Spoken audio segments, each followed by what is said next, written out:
بسم اللہ الرحمن الرحیم۔ السلام علیکم ورحمۃ اللہ وبرکاتہ۔ نماز فجر کے بعد کی بڑی ہی خاص دعا ہے۔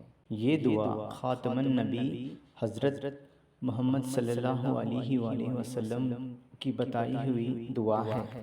نبی کریم صلی اللہ علیہ وآلہ وسلم نے فرمایا، جب تو فجر کی نماز پڑھا کرے تو دنیا کے لیے 3 مرتبہ پڑھ لیا کر، یعنی نماز فجر کے لیے آپ اٹھیں تو یہ دعا سبحان اللہ العظیم وبحمدہ ولا حول ولا قوت الا باللہ، اور ایک مرتبہ سبحان اللہ العظیم وبحمدہ ولا حول ولا قوت الا باللہ۔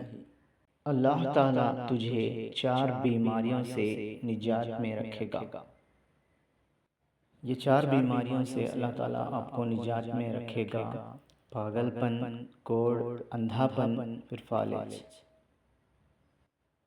اس کے علاوہ آپ دنیا میں اسے پڑھتے ہیں تو آپ کا رزق وسیع ہو جائے گا۔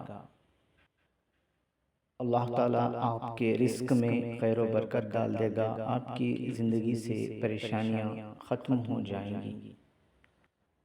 اس کے ساتھ کوشش کریں کہ ایک تسبیح درود شریف کی بھی پڑھ لیا کریں، اللہ پاک کا خاص کرم ہوگا۔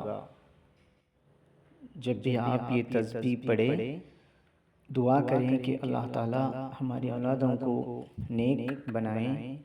اللہ تعالیٰ ہم سب کو نبی کریم صلی اللہ علیہ وآلہ وسلم کے فرمان کے مطابق زندگی بسر کرنے کی توفیق عطا فرمائیں، آمین۔ صدق اللہ العظیم۔